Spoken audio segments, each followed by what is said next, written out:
we're going to keep going. We're talking about conversion therapy today and why it needs to matter to spiritual therapists. It is not a thing of the past. And for some reason, Sequoia and I have had the experience that people talk about it like it's still a thing of the past. And yet it's not. And it's a thing that we need to be concerned about. I was trying to figure out like what's my proximity to this conversation. Like, why do I care about this? You know, like why is this important? Like there are these like parallel conversations, especially in like religious spaces where, you know, folks are getting these messages, specifically like Black queer people are getting these messages that there's a part of themselves that they need to hate or change or, you know, like suppress, you know, and I feel like that's harmful, you know, that's violent. And I know what that feels like, you know, to be in spaces where you're getting messages that there's a part of yourself that you need to hate, suppress, so on and so forth, you know, be something different. And so that's the first like proximity kind of piece. I feel like the other piece is you know, like what I posted on our story, which is just like I I don't I'm not in school right now.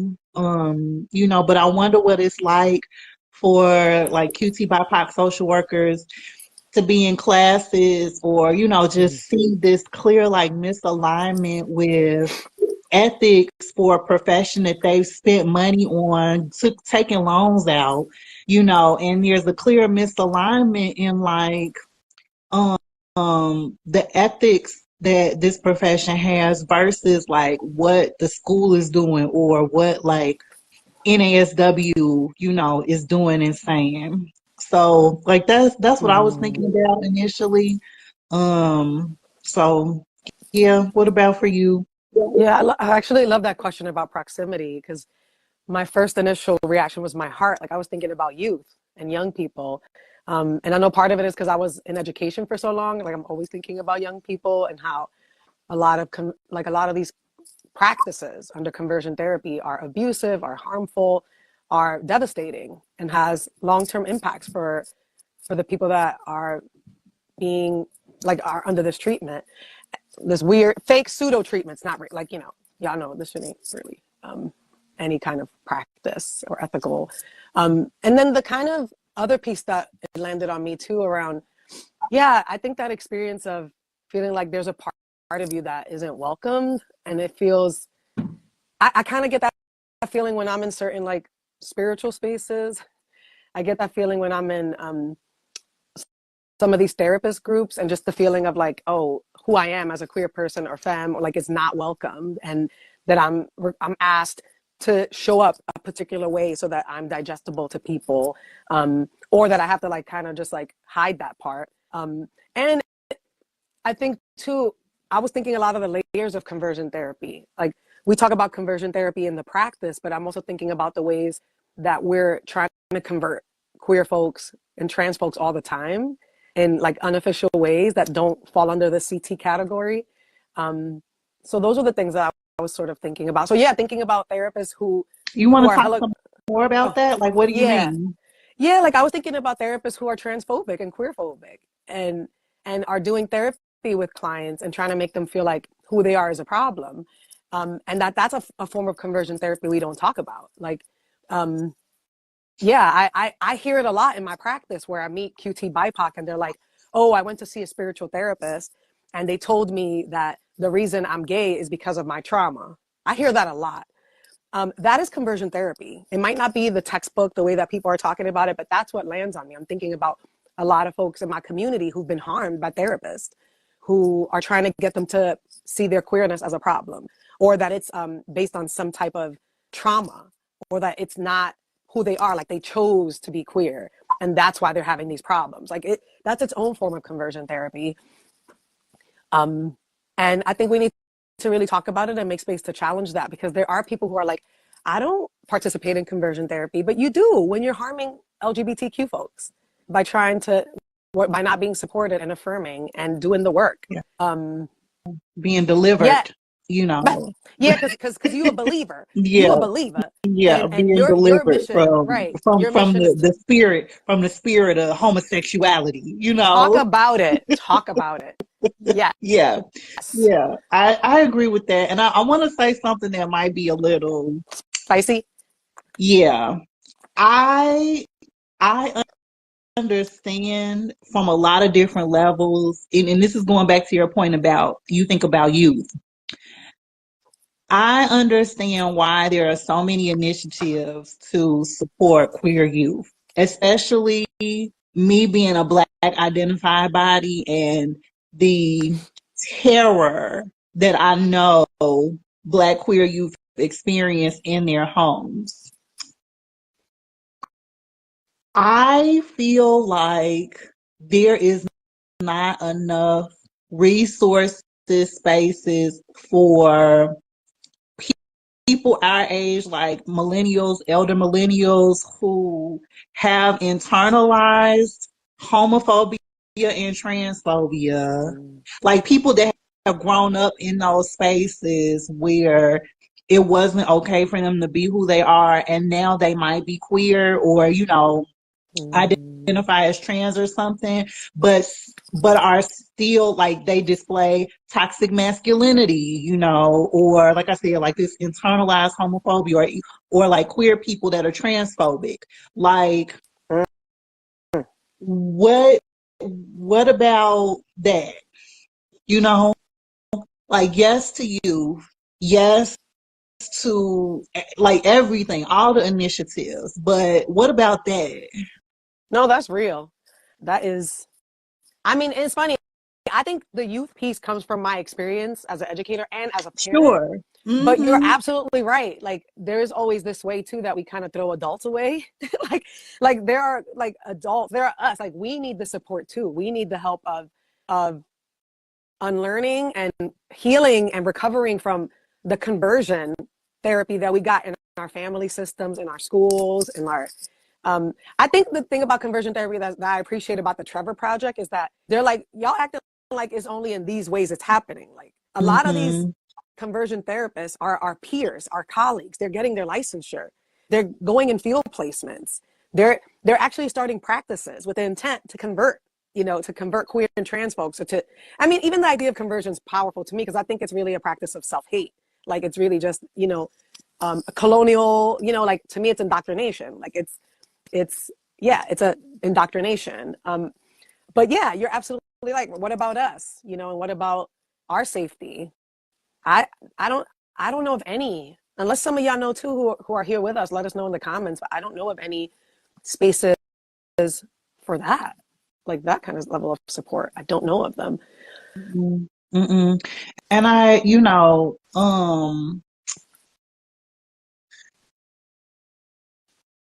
back to your point about conversion therapy and the different ways that that can look and self-hate, I feel like there is this piece about this social aspect where I feel like it's almost embedded in like our culture, like aspects of conversion therapy. There's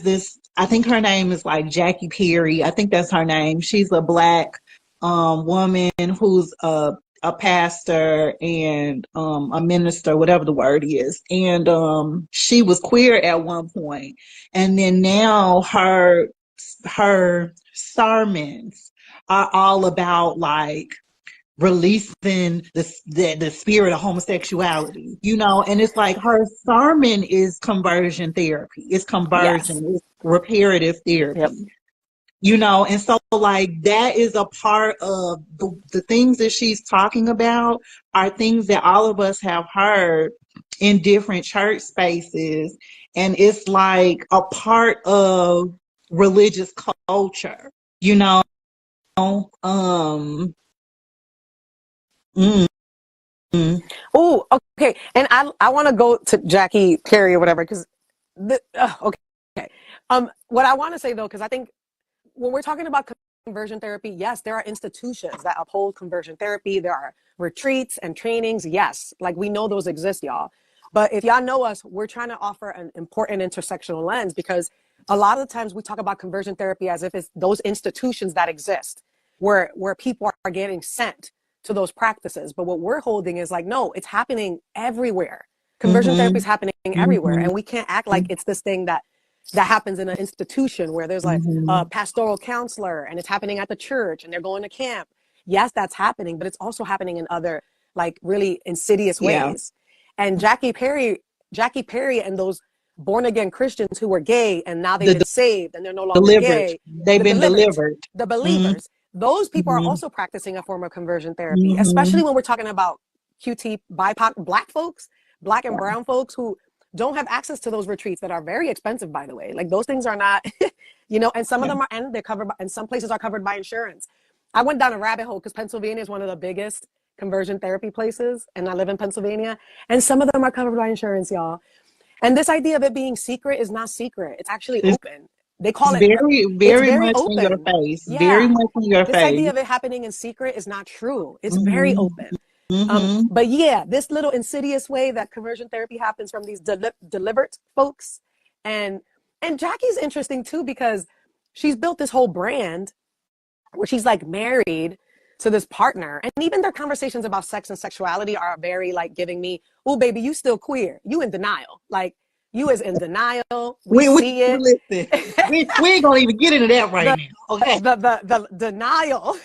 We ain't gonna even get into that. I know y'all not ready for that conversation, but yes, people like, and then these white churches bring her to these talks to like, this is the example of a delivered woman. And she's talking to these white women about how she was saved and how she's no longer gay. I mean, that is conversion therapy, y'all. That is definitely conversion therapy. It breaks my heart. It breaks my heart, especially when folks start again, like on TikTok and all these other.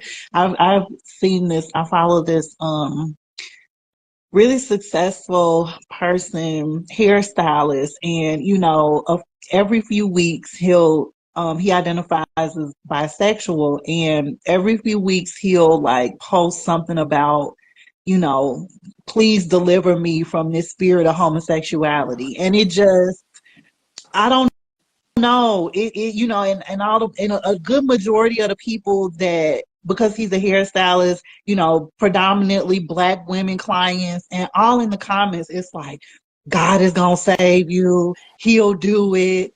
And I'm like, this is not, I'm like, this is not like, it's not, to me, this is not Christianity. It's just completely like, yes, you need to be something different than you are.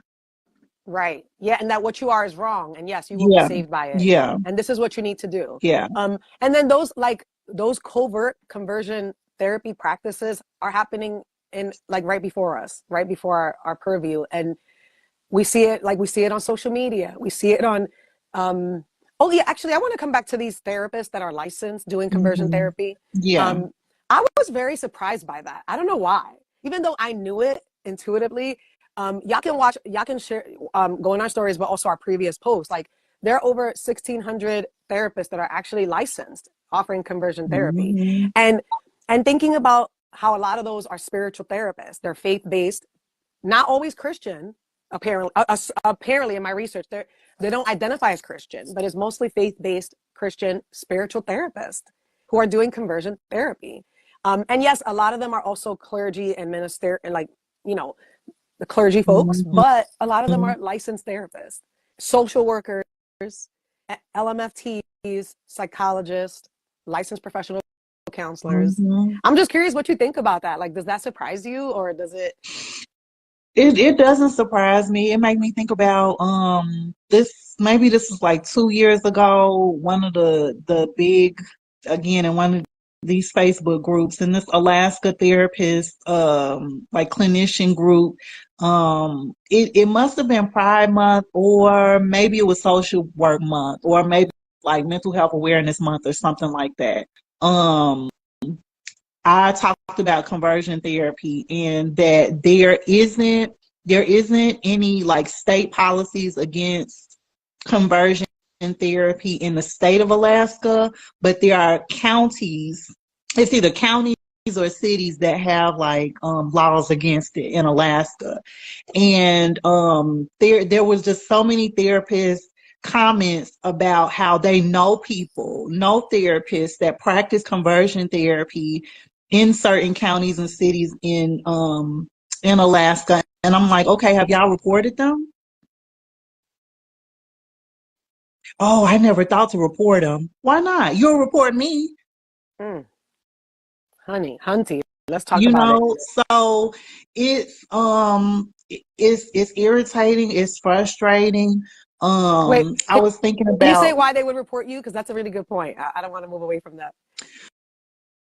for various education credits, you know, these programs at these social work departments where in Christian universities, you know, where Mm-hmm. um there are these conversations about you know, reparative therapy or acceptance of LGBTQIA plus identities and things like that. And I had posted on my page about this school. I think it's in Pennsylvania. I This think, yeah, I Christian think I. Mm-hmm. university that has a social work program, and CSWE's policy about inclusion, they didn't align with it because of queer and trans identities. And then the program decided, of course the PR response was that they had low enrollment, you know, and funding Mm-hmm. and things like that was the reason that it closed. But you know, they also talked about a letter that the department wrote related to CSWE's policy, and that they like stated that they weren't going to follow, you know, it was against their like Christian values related to queer and trans identities. And then in the article it also talked about like these different instances and incidents of queer and trans students that were in the social work program, and things that had happened in like classrooms on campus, you know, that were very harmful. And so, you know, it's just like that is just interesting to me that these programs can be accredited, folks can get CEUs in these types of interventions. Like, what's that about? Yeah, and I think to your point, and we can be, I've been reported before for standing my, like around my political values, but people like us could be reported, but not folks who are doing biblical therapy or Christian Mm-hmm. counseling. And, Mm-hmm. and I think what I struggle with too around the conversation about conversion therapy is that if we have so many licensed practitioners practicing conversion therapy, where do you think they're getting these licenses from? Where do you think they're getting their trainings from? Mm-hmm. And yeah, maybe not on paper. We don't see the curricula in like these graduate training programs, but it's there. It could be a hidden curriculum for sure. We know it's a hidden curriculum because we live in a anti-LGBTQ, anti-Black, anti-Indigenous world, right? Anti-femme world. Like we live in the world, but the fact that there's so many clinicians that have that have a license to practice and can just open up a practice to participate in this harmful that has clearly we already know there's evidence, like people talk about it's not real, it's a pseudo Mm-hmm. counseling method, and yet it's being practiced in most states. And I think what's happening too, what I'm noticing is that there are states that are trying to ban the practice, but it doesn't stop counties from continuing to, like you said, continuing to have these providers doing conversion therapy. Yeah. And then Yeah. I think there's ways that I just wish as a profession, like what is it about, okay, you don't want to report a therapist who's definitely causing a client harm. I'm not saying that I'm for like carceral and like reporting people, but that culture is in our profession, and we're quick to report Black folks. I've been reported twice for things that I still don't even know why. I think it was like an intake I did twice, and the person didn't like that I was letting them know that, I don't know, but it definitely felt racialized. And yet when we're challenging providers who are causing harm, people are not calling them out or calling them in. Yeah. I wanna go back to something that you said about the trainings and curriculums. I had pulled this $15 trainer from the North American Association of Christians in Social Work, and their training was ethical social work practice with LGBT clients. And I just want to read what the learning objectives are. So the learning objectives are: describe the conflict and complementary of social work values and Christian values, apply social work values to work intervention with the LGBT population, articulate the opportunities and challenges in being dual citizens in the world.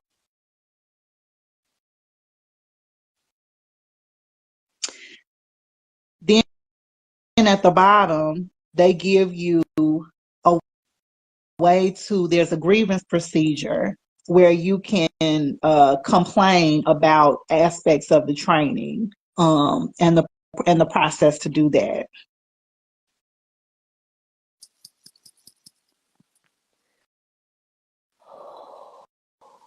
In the description, it says scripture and evidence-based informed interventions will be considered in the ethical integration of Christian faith and social work practice.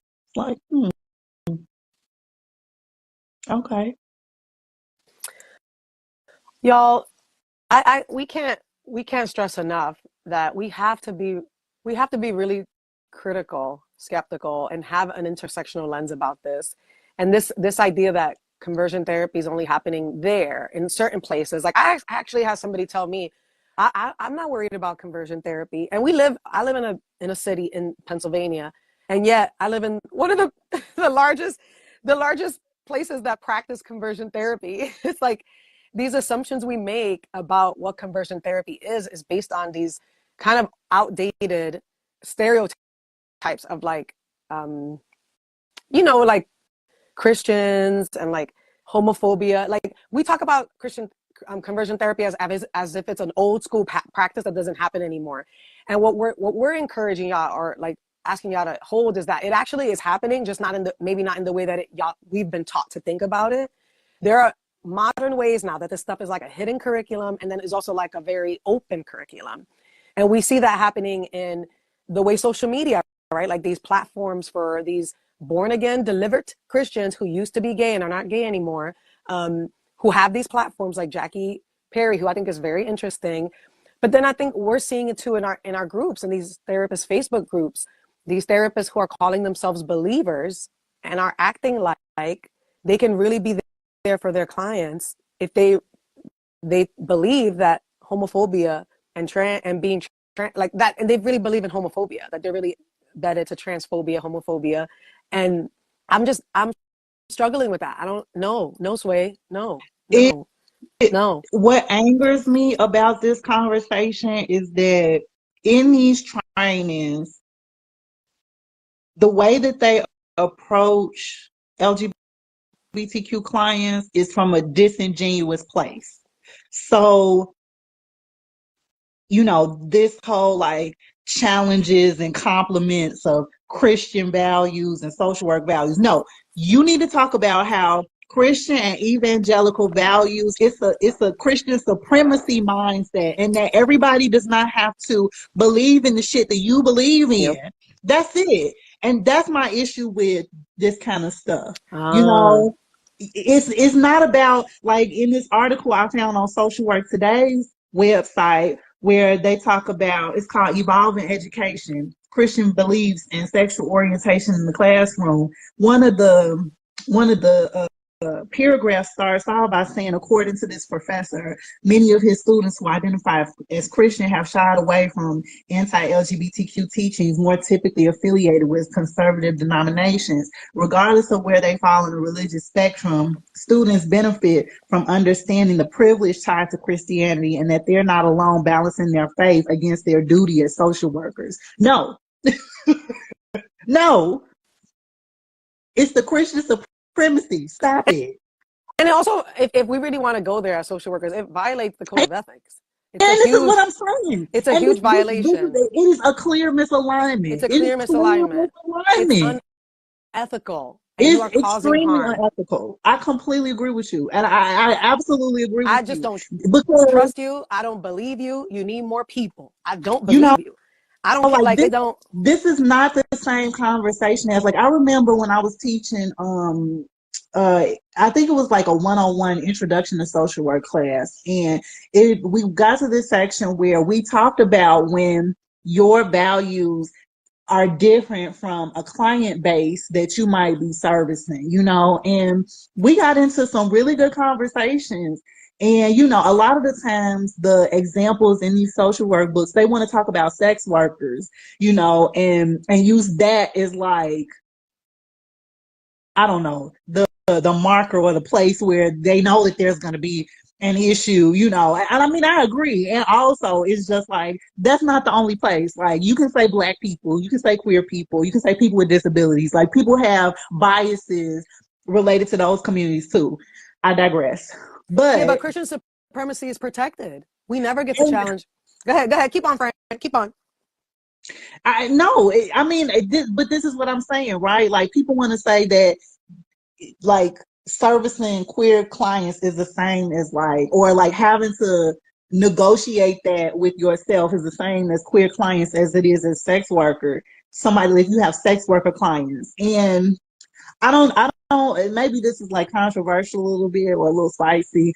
I don't feel that that's the same, because I feel like people can put that in a box of, well, this is just the way this person works, has to makes their money, as opposed to, this is who this person is, meaning queer or trans. Like, I don't know, maybe Right. that's not the right way to look at that, but I think you're onto something. I mean, it really is heartbreaking, and I can't even imagine, but like, you go to somebody with the intent that you're going to feel safe, seen, and heard, and that the dignity of who you are, that your worth is going to be valued, that all parts of you are valued.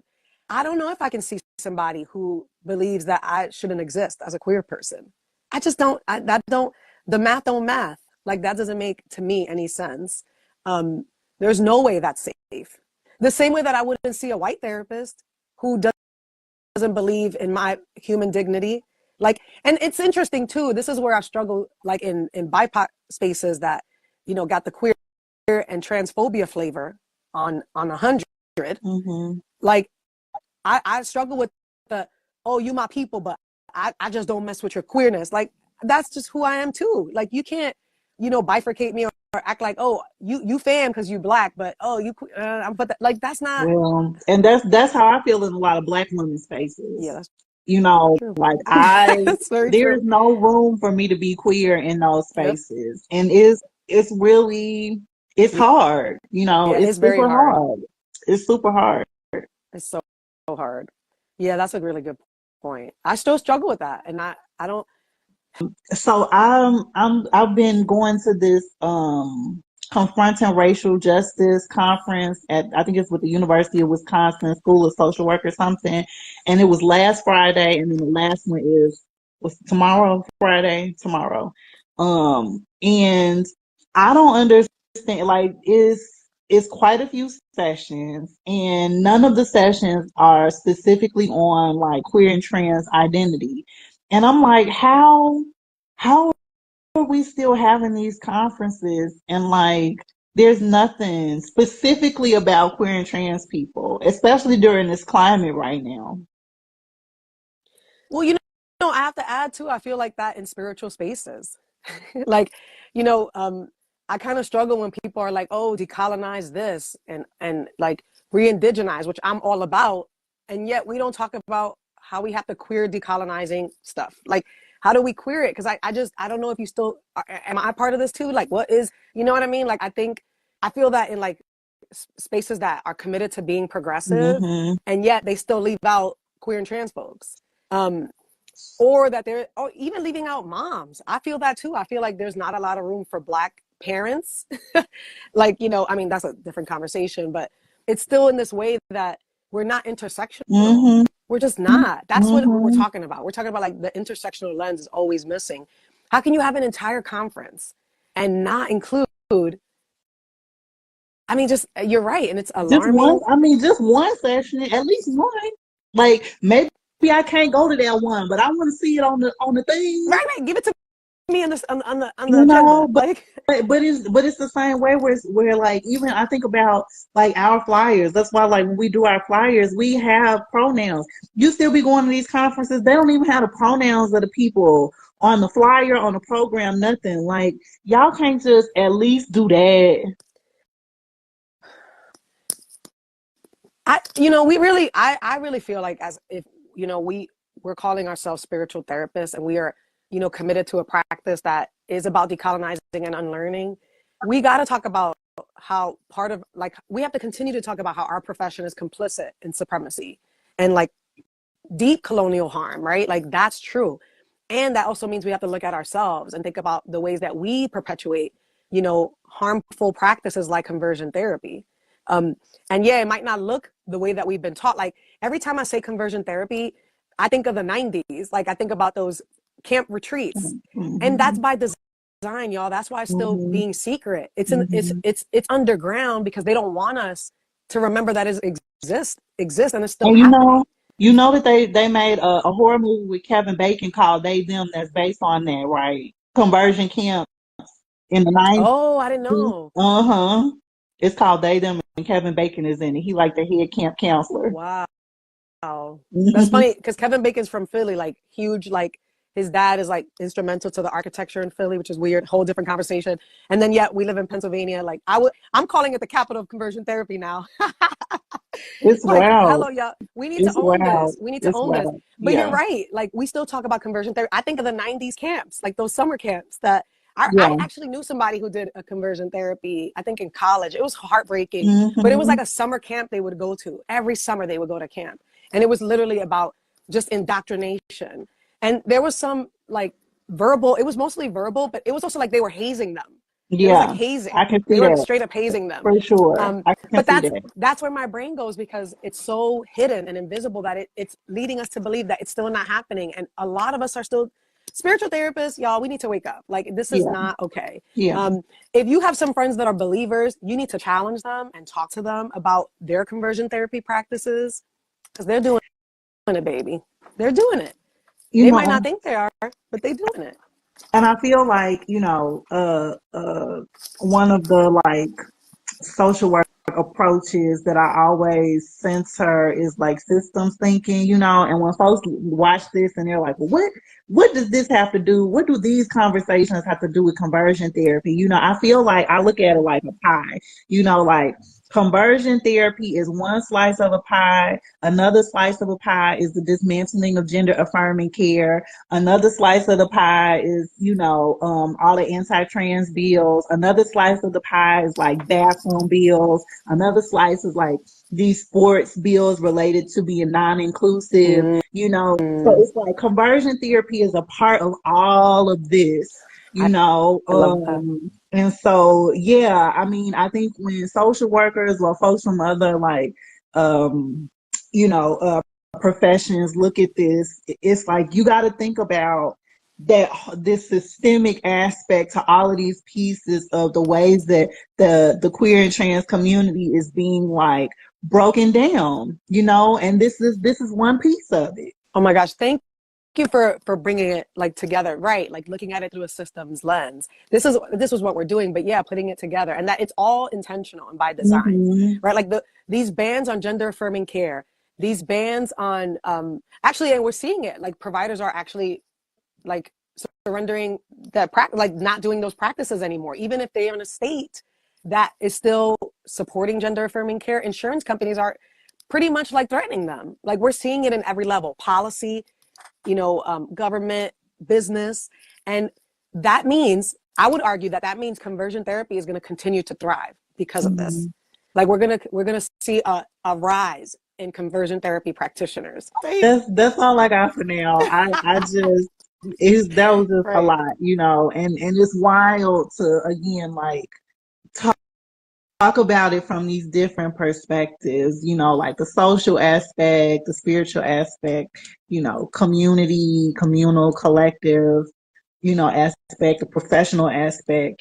This was a very intersectional conversation, um, as I always. know when you get the two of us together, y'all. Like We go and also, yeah, Sequoia gave us the pie to remember the pie. Like we're talking about systemic oppression, and we need to care because these are high stakes right now. This is violent. Like all these policies are violent. This is high It's wild stakes. out here. It's wild. Cool. Well, Well, thank you for joining us. If y'all got questions, thoughts, or musings, put it in the comment. We love to hear comment box. We'd love to hear from you. And yeah, we'll see you soon.